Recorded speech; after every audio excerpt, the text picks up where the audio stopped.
Mesdames, Mesdemoiselles et Messieurs, bonsoir ou bonjour selon l'heure à laquelle vous nous regardez pour le compte de ce plateau spécial conférence Impact de l'Évangile, un merveilleux rendez-vous avec la bonne nouvelle du Christ autour du thème l'émergence dans le ministère et dans la vie qui sera organisé par le centre évangélique La Résurrection que dirige le révérend pasteur Dominique Ngoï Kabouya du 30 juillet au 5 août 2017.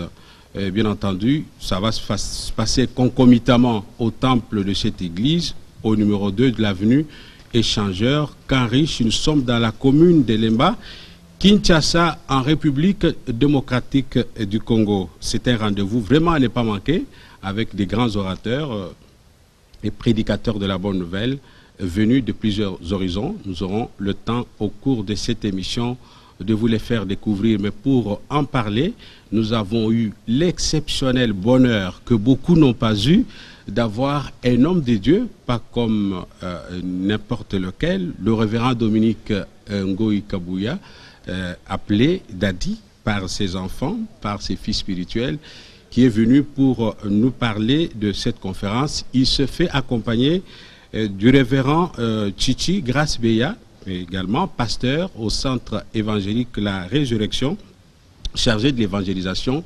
Mais pour le compte de cette conférence Impact de l'Évangile, il s'occupe, bien entendu, il coordonne, il est directeur, bien entendu, de cette 3e édition. Donc c'est avec les deux hommes de Dieu sur ce plateau que nous allons devoir nous entretenir sur, bien entendu, les concepts clés, mais également les objectifs poursuivis par cette conférence Impact de l'Évangile. Révérend Dominique Ngoï, bonjour. Bonjour. Merci de cet honneur. Révérend Grace Titi, bonjour. Bonjour. Merci de nous honorer pour le compte de ce plateau spécial consacré à ce que j'évoquais tout à l'heure dans l'avant-propos. La première question, je vais la poser au visionnaire du Centre évangélique La Résurrection, le révérend Dominique Ngoï. Voici bientôt 26 ans depuis que vous avez été appelé par le Seigneur à créer le Centre évangélique La Résurrection, dont nous avons donné l'adresse tout à l'heure. Alors, si il vous était demandé de nous en dire quelque chose de manière brève, nous savons que vous êtes un pasteur très discret, très humble. C'est d'ailleurs la première fois que beaucoup de gens vont vous découvrir à la télévision, alors que vous faites beaucoup pour le Seigneur. Vous commenceriez par où avec le Centre évangélique La Résurrection, très sommairement? Merci. Je crois que le Centre évangélique La Résurrection, on peut juste commencer le fait que moi je suis parti d'un groupe de prière et c'est de là que le Seigneur m'a demandé de pouvoir commencer une église. Et donc voilà, c'est juste un petit groupe la plupart c'est des élèves et des étudiants, donc c'est comme ça que le Centre évangélique La Résurrection a commencé.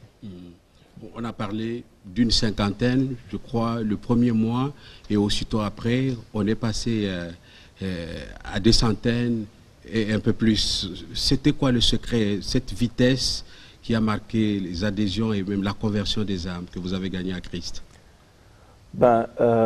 Disons que nous avons commencé avec une directive précise du Seigneur. C'est que le Seigneur m'a demandé plutôt de m'occuper de la formation. Ça veut dire que enseigner, vous voyez, quand quelqu'un peut quitter l'école secondaire, il va à l'université, mais le fait qu'il va dans un cadre tout à fait focalisé, journaliste ou médecin ou ceci, donc il excelle et il connaît mieux ce qu'il a appelé. Et c'est ainsi que donc, nous nous sommes consacrés plus sur la formation, présenter l'évangile clairement, de sorte que chaque personne soit l'acteur de cette croissance. Donc, ce n'est pas le fait de pasteur Dominique tout seul, mais c'est pour tout le monde. Tout à fait. Mais quand l'on essaie de scruter l'historique de votre Église, il y a beaucoup de choses qui étonnent. C'est que vous n'aviez même pas où réunir les fidèles pour prêcher la bonne nouvelle. Vous avez commencé dans une terrasse, dans un débit de boisson, Et d'ailleurs, l'espace était partagé entre vous comme église, mais aussi la terrasse, vous partagiez les heures. Comment vous avez pu faire pour aujourd'hui avoir un temple, je crois, c'est sans jeter trop de fleurs, mais tout en étant modeste et honnête, c'est le plus beau temple de Kinshasa, climatisé, avec des sièges modernes, si bien que les fidèles ont toujours des difficultés à quitter l'église, même après le culte. Disons, pour... Vous partez d'une terrasse à un temple moderne. Je ne veux pas dire le coût ici, mais comme journaliste, nous avons fait des recherches. Ce n'est pas moins d'1 million de dollars que ça a coûté la construction de ce temple.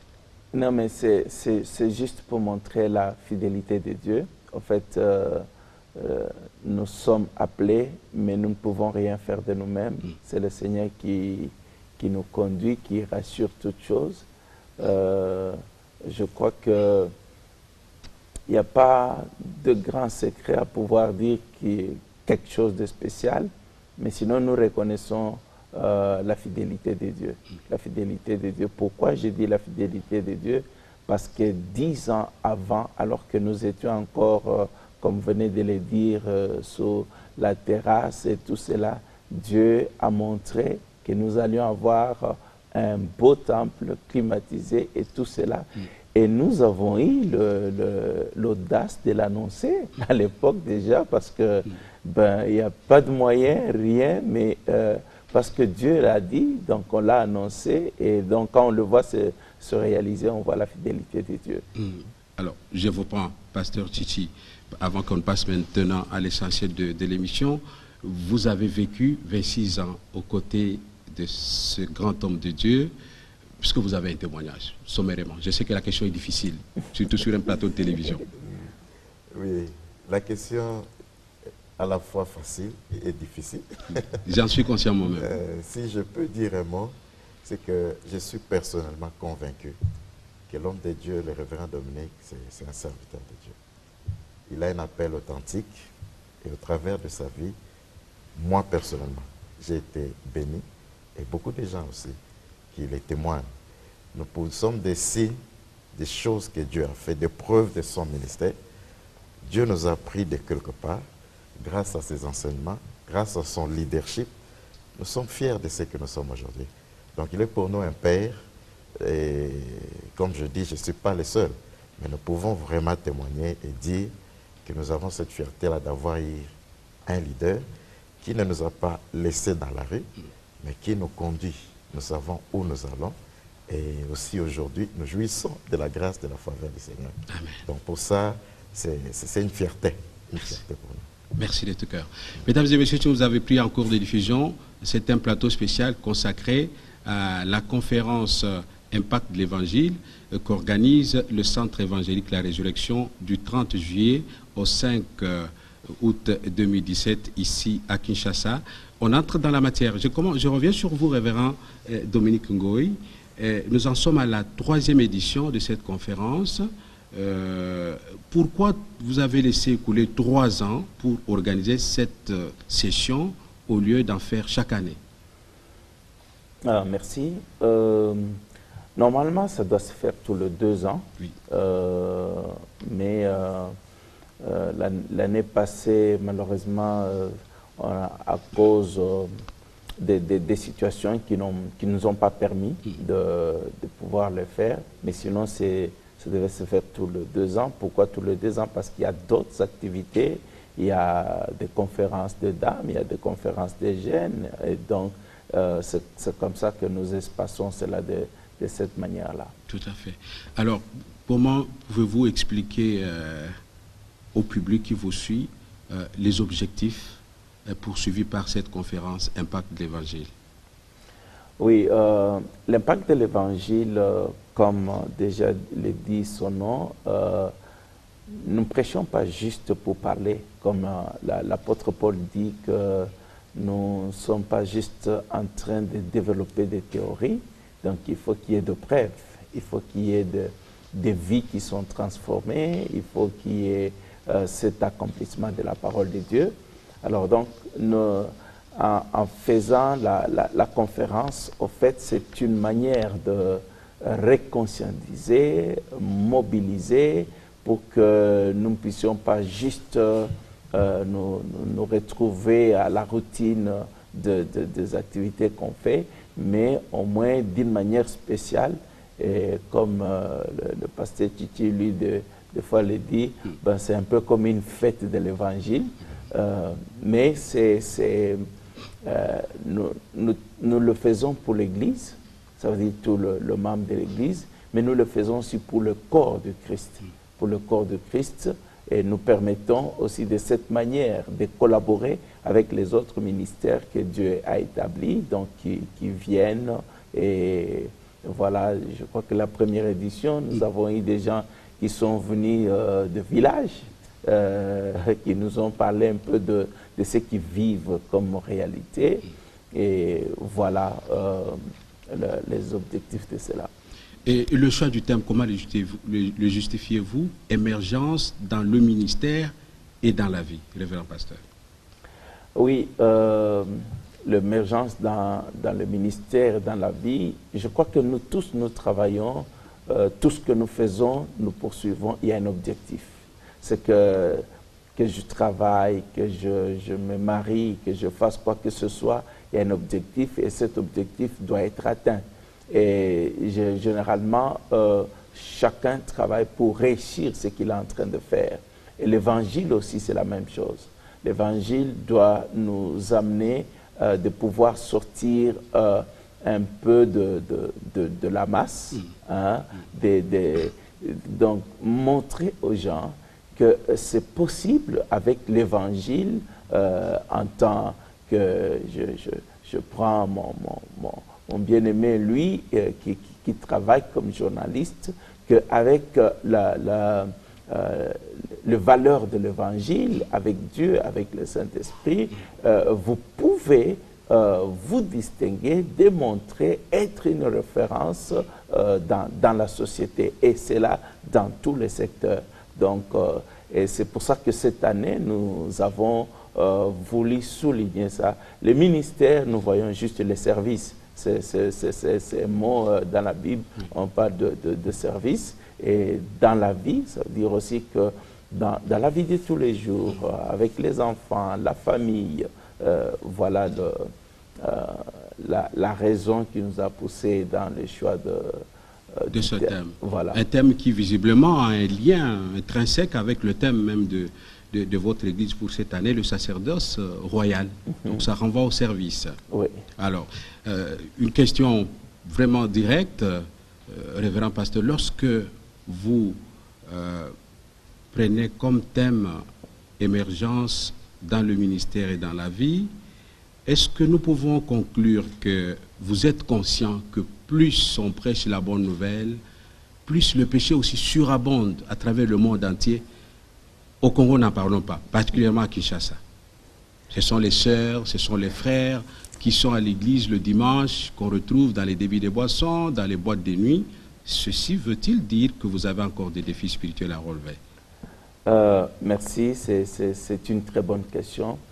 Il n'y a pas très longtemps, j'étais en train de me promener, à Lemba particulièrement. J'ai vu aussi ces débits de boissons, j'ai vu presque tout le riz et tout cela. Et quelque part, j'étais un peu froissé, comme pour dire, après toutes ces années que nous sommes en train de prêcher l'évangile, mais comment on peut retrouver ça? Et je crois qu'il y a plusieurs aspects. Déjà, nous ne prêchons pas l'évangile à ceux qui n'y a plus de naissance, il n'y a plus de naissance, il y a des gens qui naissent tous les jours.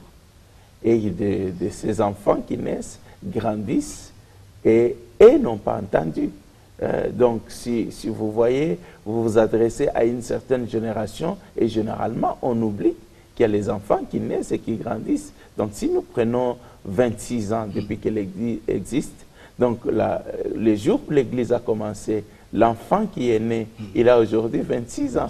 Et donc, si on ne s'est pas intéressé à lui, ça veut dire qu'il y a des millions de personnes qui sont nées à l'époque et qui ne sont pas et qui n'ont pas été touchés par l'évangile. Et c'est pour ça que il y a d'une part ça et d'autre part, c'est que nous sommes en train, et la Bible dit ceci, et cette bonne nouvelle du royaume des cieux sera prêchée dans le monde en guise de témoignage.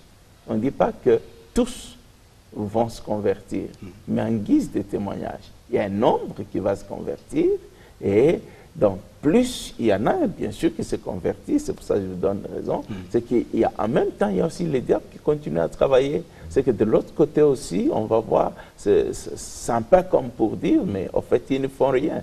Non, il y a un travail qui est fait. Il y a un travail qui est fait, et c'est pour ça qu'on doit tenir compte de la démographie et de tout ça pour pouvoir atteindre, bien sûr, tout le monde. Tout à fait. Je vais revenir à vous. Le temps pour moi de prendre le pasteur Titi Grace sur les aspects liés, bien entendu, à l'organisation de cette conférence Impact de l'Évangile. Révérend pasteur Titi Grace, vous avez effectivement la grâce d'être à côté du pasteur responsable de votre église. Ce n'est pas donné à tous les hommes de Dieu de venir sur un plateau comme ça avec leurs collaborateurs. Okay. Ça, c'est déjà un modèle que beaucoup devraient suivre. Alors, comment les activités de cette conférence sont-elles programmées à partir déjà du 30 juillet jusqu'au 5 août? Parce que vous êtes le directeur de l'organisation de la conférence. Merci beaucoup. Peut-être s'il faut dire d'abord un mot par rapport à ce que l'homme de Dieu a dit. L'impact de l'évangile, pour nous, nous la considérons comme la fête de l'évangélisation, de la mission. Oui. L'Église a pour mission d'annoncer l'évangile et d'amener les âmes à Christ. Un élément important par rapport à l'impact de l'évangile, peut-être que l'homme de Dieu n'a pas dit ça, c'est que l'homme de Dieu a regroupé les membres de l'Église selon plusieurs corporations, selon les professions, les secteurs sociaux, les secteurs socio-professionnels dans lesquels ils évoluent, les médecins, les enseignants, les juristes et consorts, pour le pousser à porter l'évangile dans leur milieu professionnel. Ça, c'est un aspect aussi particulier, peut-être qu'on ne trouve pas ailleurs. Et cette année, nous avons organisé plusieurs conférences comme ça. La première conférence, c'était avec les hommes d'affaires, et après, c'était avec les enseignants. Plus loin, c'était avec les médecins, et cette fois-ci, c'est avec les juristes. Ça, c'est un aspect très, très important qu'on pouvait ajouter pour parler de la particularité de l'impact de l'Évangile. Et nous commençons ce dimanche. Le dimanche, ce sera le soir. La conférence se tient les avant-midi pour les serviteurs de Dieu.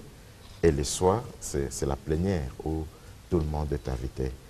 Le dimanche, c'est le soir à l'espace de l'échangeur. Et là, c'est chaque soir de dimanche à samedi, du dimanche 30 au samedi 5 août. À partir de quelle heure? À partir de 16 h. Là, c'est à la place de l'échangeur. À la place de l'échangeur. Oui. Et le matin, nous commençons le lundi 31 juillet jusqu'au samedi 5 août, le matin de 8 h à 12 h. Là, nous sommes au temple de l'église, qui est situé sur l'avenue Échangeur, numéro 2, dans la commune de Lembalek, au temple de l'église. Donc, c'est en 2 vacations. Donc, nous sommes le matin avec les serviteurs de Dieu, et le soir, c'est tout le monde, serviteurs de Dieu, et tous sont invités. Oui, justement parce que vous parlez des invités, est-ce qu'il y a seulement les gens, les fidèles de votre église, ou tout le monde qui aimerait écouter la bonne nouvelle du Christ est invité à cette conférence? Ok. Premièrement, pour le matin, ce sont les serviteurs de Dieu. Qui dit serviteurs de Dieu, ça veut dire pasteurs, évangélistes, docteurs, prophètes, tous qui sont dans les 5 ministères. Oui. Mais il n'y a pas que eux. Il y a aussi ceux qui travaillent autour du pasteur, ainsi que tout membre de l'Église qui exerce un ministère quelconque. Donc, servir Dieu n'est pas dit être seulement à temps plein, mais nous servons le Seigneur de plusieurs manières. Surtout que c'est un domaine qui touche l'évangélisation. En tout cas, tout chrétien est invité, parce que nous considérons, dans un certain sens, tout chrétien comme serviteur de Dieu au sens large. Donc, tous sont invités les avant-midi, ceux qui aspirent à servir le Seigneur, ceux qui sont déjà dans le ministère. Et le soir, c'est tout le monde qui est invité. Comme on dit, c'est la séance plénière où nous invitons tout le monde. L'accès à l'esplanade de l'échangeur est gratuit ou payant? L'entrée est gratuite. C'est ça. D'accord. C'est vrai que nous avons distribué quelques invitations, mais aussi notre passage par cette émission fait office de l'invitation. Nous sommes en train d'inviter les enfants de Dieu. Et pourquoi pas dire tout le monde? J'ai vu d'utiliser les termes païens ici. Franchement. Mais sinon, nous invitons tout le monde. Alors, quels sont les orateurs que vous avez programmés pour cette édition qui vont prendre la parole? Merci. Pour cette édition, particulièrement la 3e édition, c'est d'abord l'hôte de la conférence lui-même, le révérend Dominique. Il y a le pasteur, l'évêque Kalala Pandanjila, qui est ici en RDC avec nous. À Kinshasa? Oui, à Kinshasa, qui est l'un des orateurs. D'ailleurs, le nom de son église, c'est Gagneur d'âme. Donc, c'est un gagneur d'âme par excellence. Et en dehors de lui, il y a le révérend Espérance Mbakadi, que beaucoup de gens connaissent. Il y a le révérend Israël Mbambi, de la RDC toujours. Il y a le pasteur Mokengesha, qui est le président régional du Campus pour Christ international, qui est parmi les orateurs. Et enfin, le révérend James Logan, qui nous vient des États-Unis. Des États-Unis, tout à fait. Alors, une sous-question pour vous, révérend Titi Grace-Beya. De temps en temps, on voit dans votre église, vous invitez des pasteurs qui viennent de partout, qui prêchent. Ce n'est pas le cas. Dans beaucoup d'églises, on préfère que ce soit les pasteurs de l'église eux-mêmes qui prennent place à la chaire. La chaire, là, visiblement, ce n'est pas n'importe qui y passe. Qu'est-ce qui justifie cette ouverture du Centre évangélique de la Résurrection? Bien sûr, avec la permission du révérend Dominique.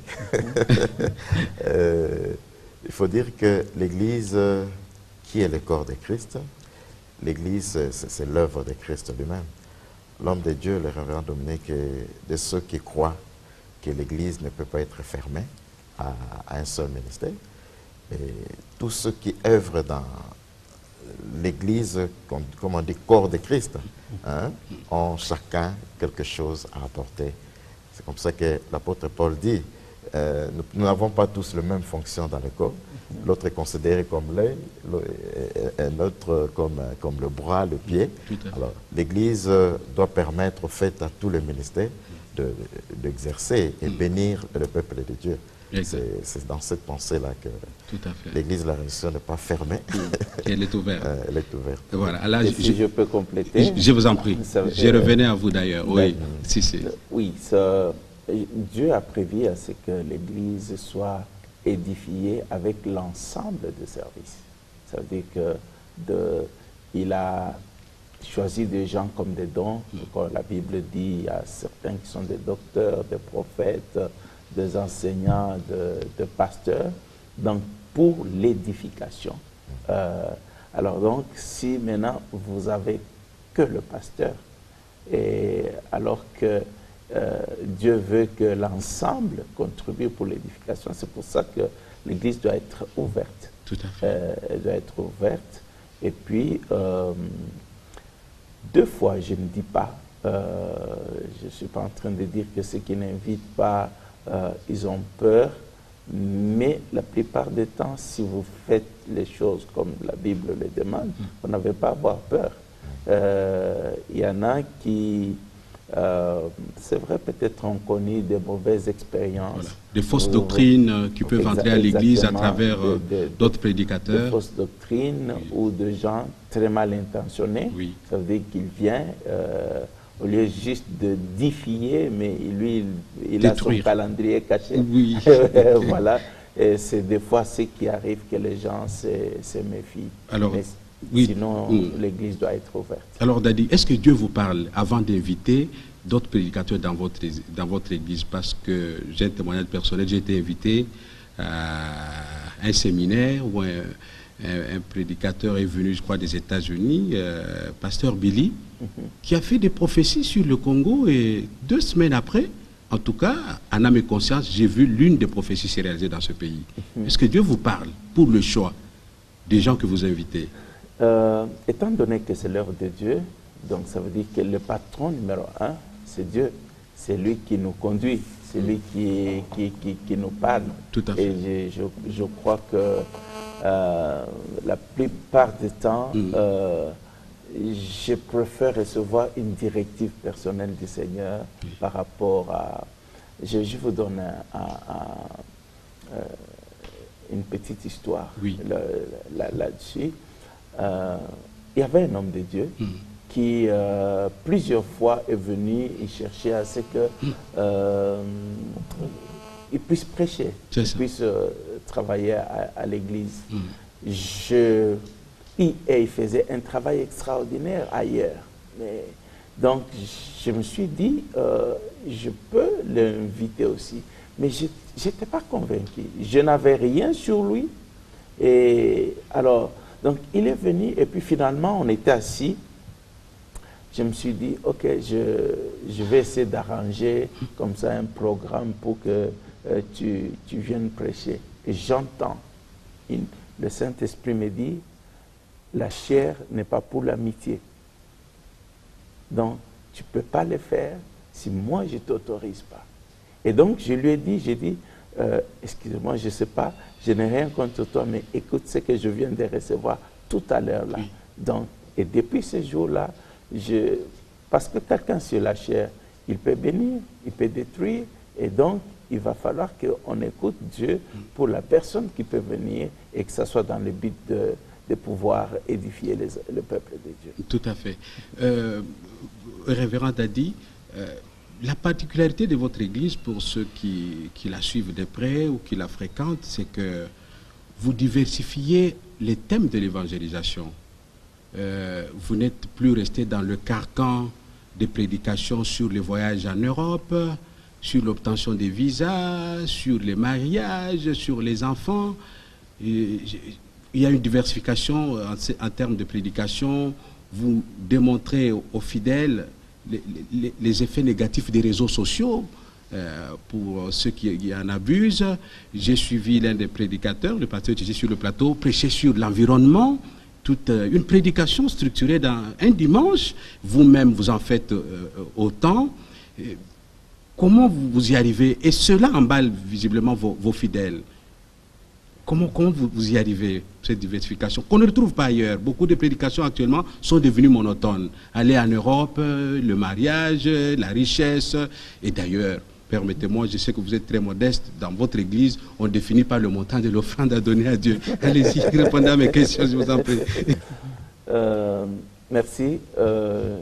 Je crois que il y a les gens à l'église. Oui. Il y en a qui sont politiciens, il y en a qui sont médecins, il y en a qui sont agriculteurs, il y en a qui sont journalistes, qui sont journalistes, bien sûr. Et alors, donc, lui, il ne cherche pas à aller en Europe. Hein? Oui. Il est dans son travail, il aimerait bien, il a une vision, des choses à réaliser. Et donc, je crois que si vous êtes juste en train d'aborder le fait du reste, c'est quelque chose qu'on doit essayer de revoir un peu, cette illusion de l'Europe ou de l'Amérique. La plupart du temps, les gens ne vous disent pas ce qu'ils vivent de l'autre côté. Alors donc, il y a les gens de tous bords et il faut adapter. Il faut donner le message qui soit utile pour tout le monde, plutôt que juste... Et puis, si nous pensons développer notre société, on ne va pas juste les développer avec le problème qu'il faut avoir les visas et puis se marier. Je ne vois pas à quoi ça va changer nécessairement notre société. Voilà. On va conclure par un mot en rapport avec le séminaire, mais j'ai dit aux téléspectateurs, le révérend Dominique, on ne sait pas la voir, il n'aime pas la télévision d'ailleurs, j'en profite pour poser quelques petites questions. Alors, révérend, vous êtes un homme de Dieu, je ne veux pas dire particulier, mais votre singularité, c'est que vous n'êtes mêlé en rien à la politique. Dans votre église, on retrouve tout le monde. D'après les investigations, comme journaliste bien entendu, opposition, majorité, société civile, les scientifiques. C'est vraiment une symbiose paradisiaque.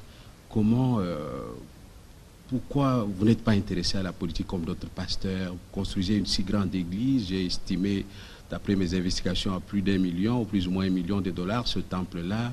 Est-ce que ce n'est pas l'argent venu de la politique? Pourquoi vous n'aimez pas vous mêler de la politique? Je crois qu'il y a... non, on n'est pas nécessairement, pour être efficace, on n'est pas nécessairement appelé à faire plusieurs choses. Il faut juste connaître en quoi on vous a appelé. Et Dieu m'a appelé pour être prédicateur de l'Évangile.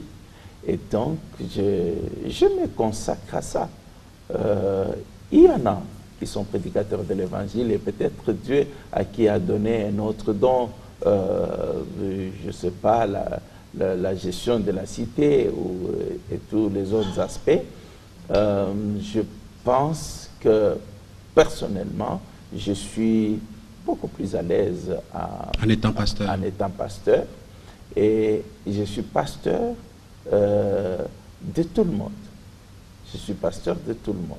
Je pense que c'est important de comprendre que si l'Église ne peut pas permettre à ce que c'est le frère qui est dans l'opposition et le frère qui est au pouvoir, qui soit frère, c'est que nous ne savons pas ce que nous sommes en train de faire. La politique ne devrait pas nécessairement diviser les gens. C'est vrai, c'est des opinions. Ça veut dire que moi je pense que nous pouvons aller de cette manière et l'autre dit je pense que nous pouvons aller de cette manière. Ça ne fait pas de vous des ennemis. Ça ne fait pas de vous des ennemis. Et c'est ainsi qu'il y a généralement des changements.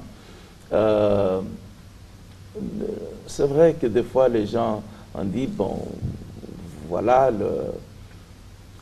je ne vois pas pourquoi il faut aller auprès des politiciens pour pouvoir bâtir les temples.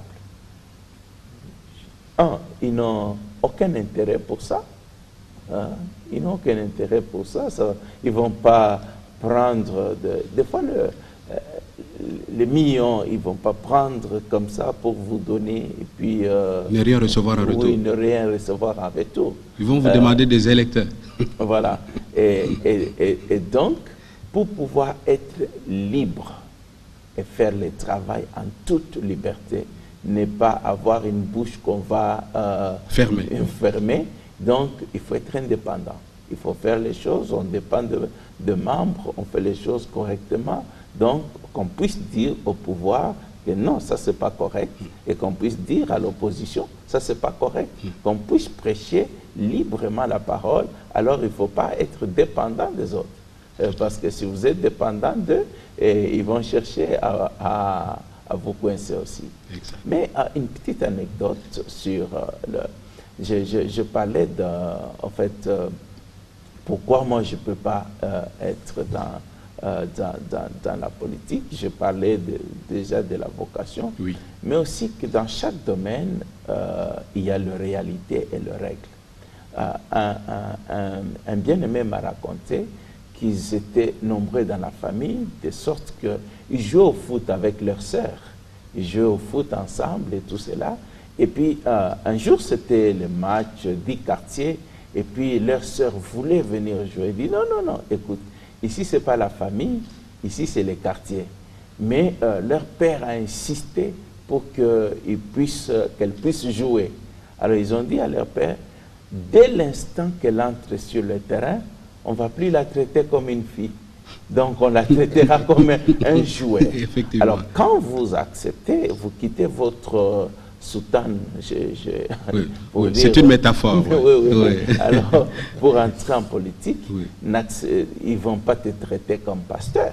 Ils vont te traiter comme acteur politique. Ah, oui. Donc, quelque part, vous détruisez même votre crédibilité de ce que vous êtes appelé à faire. Très bien. Voilà. Je vais prendre Pasteur Tchiti. Révérend, vous conclurez par une brève prière pour moi-même, mais aussi pour ceux qui vont participer à la conférence et pour nous tous, y compris l'équipe technique qui est sur ce plateau. Alors, Pasteur Tchiti, parce que vous dirigez l'organisation de ces assises spirituelles, cette conférence, Impact de l'Évangile. Je voudrais parler de l'Église, avant que vous ne parliez. Dans votre Église, on ne sent pas la discrimination. Il n'y a pas de place pour les ministres, pour les gouverneurs, pour les ambassadeurs. Quelqu'un vient, il s'assoit comme tout le monde. Que vous veniez en retard ou pas, si vous êtes en retard, vous êtes derrière ou vous êtes au balcon. Votre église a un balcon, il faut le dire pour ceux qui l'ont jamais visité. Comment cela se passe? Et puis, on ne sent pas cette sympathie que d'autres serviteurs de Dieu développent pour intérêt ou pas vis-à-vis des partenaires qui doivent financer l'église. La prédication, ça s'arrête là. Comment vous êtes parvenu à cela? Merci beaucoup. J'avoue que vous avez des questions qui ne sont pas faciles. Parce que je ne sais pas vous avoir tous les jours. Merci beaucoup. Peut-être que vous ne vous en rendez pas compte quand vous prêchez, mais ceux qui mènent des enquêtes observent. Ça fait partie, comme vous avez posé la question avant là, des éléments qui, jusqu'aujourd'hui, prouvent que l'Église de la Résurrection, c'est une Église spirituelle. C'est une Église qui est fondée sur certaines bases, sur certaines valeurs. L'homme de Dieu, pour le dire encore, le visionnaire, le pasteur Dominique, c'est quelqu'un qui prêche la parole de Dieu avec vérité, si je dois le dire, et qui veut mettre la parole de Dieu au centre de toutes choses. Les considérations du genre race sociale, rang social, tout ça, c'est pas vraiment dans lui. Et il n'a pas imprimé ça. Hein. C'est ce qui fait que l'Église a copié ça. Vous n'avez même pas de partenaires qui cotisent pour le financement de l'Église comme ailleurs, mais dans l'entretemps, nous avons appris que vous construisez une grande école, une œuvre sociale. Ce sont des cas rares pour les églises de réveil, parce que ça contribue à l'éducation de la jeunesse et ça vient en appui aux efforts du gouvernement, de la nation. C'est un élément important. Je me souviens encore au début de l'Église. C'est quelque chose que l'homme de Dieu a combattu. Et comme il a dit, l'Église, au début, là, était composée des élèves, des étudiants, des gens qui n'avaient pratiquement rien. Et la conviction, la parole que Dieu lui avait donnée, je me souviens, il a dit, un jour, il priait pour que Dieu lui envoie des gros poissons, de ce que vous appelez partenaires. Et le Seigneur qui lui dit, prie plutôt pour que ces jeunes gens-là deviennent de gros poissons. Parce que les petits poissons sont appelés à devenir grands. A prie pour eux pour que le Seigneur le bénisse, que Dieu les fasse grâce. Et c'est ce miracle que nous vivons à l'Église de la Résurrection. Ce sont des jeunes gens qu'on a connus hier et qui aujourd'hui sont des grands responsables. Et le Seigneur a surpris aussi de plusieurs manières. Des personnes que vous pouviez négliger d'une certaine manière, mais vous les voyez faire des choses à l'Église plus tard. Et tout ça, tout simplement parce qu'on n'a pas appris à regarder d'une certaine manière les gens à l'Église. Alors cela est resté à l'Église comme un style de vie. Très bien. Donc tout le monde est pris au même rang.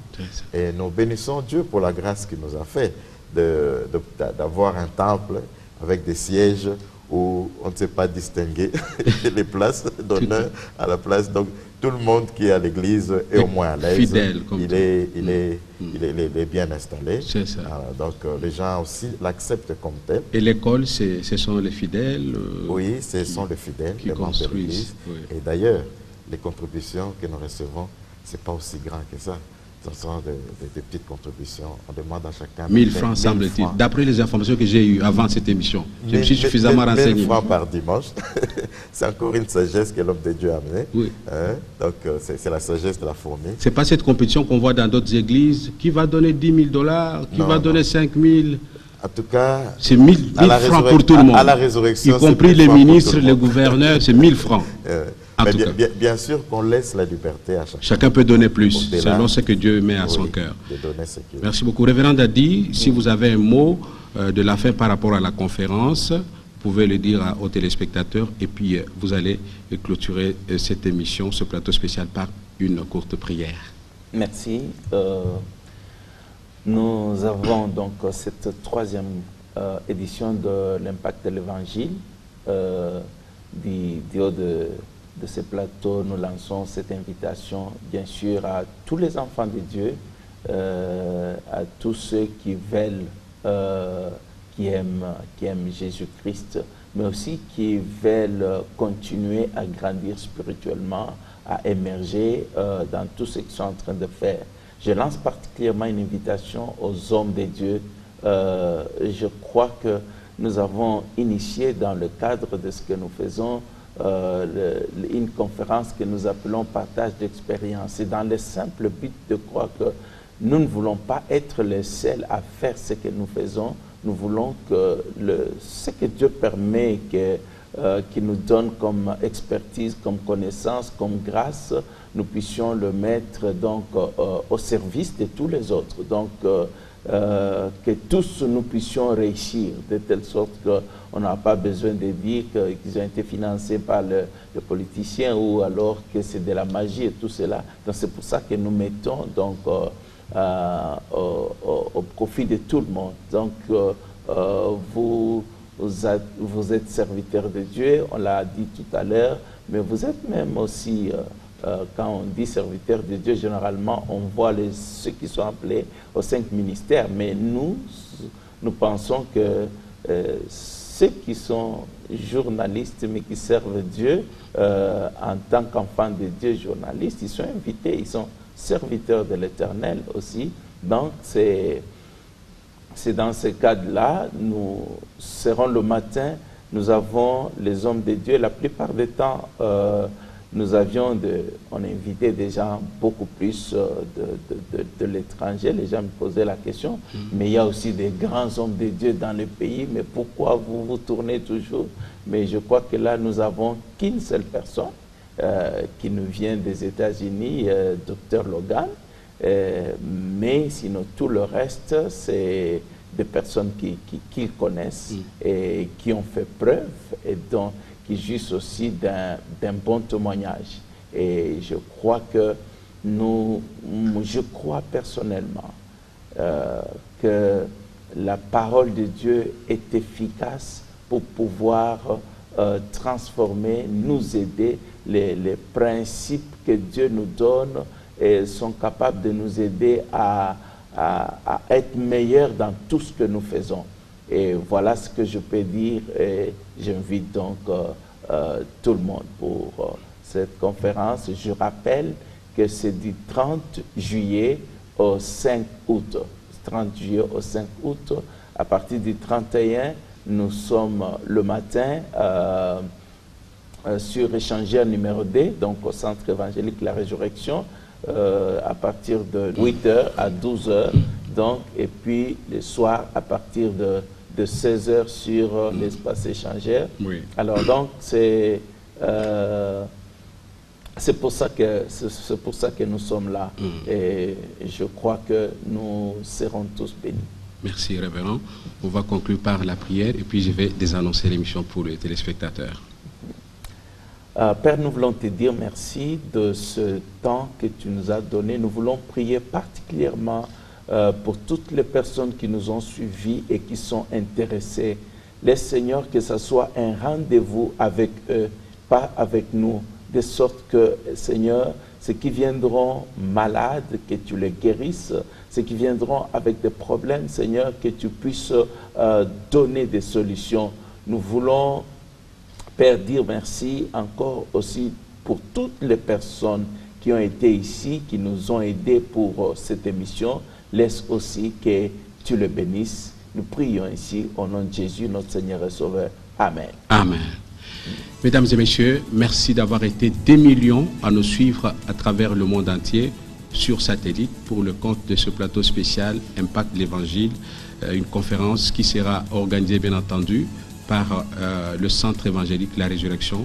Le révérend Dominique Ngoï, qui en est le visionnaire, vous a donné tous les détails, accompagné du révérend pasteur Chichi Grace Veya, qui est l'un de ses collaborateurs qui s'occupe de l'évangélisation au sein de cette église située dans la commune de Lemba, au numéro 2 de l'avenue de l'Échangeur, au Camp Riche, donc ici à Kinshasa, en République démocratique du Congo. Mesdames et messieurs, si vous avez aimé cette émission, que Dieu vous bénisse. D'ici là, portez-vous très bien. Au revoir.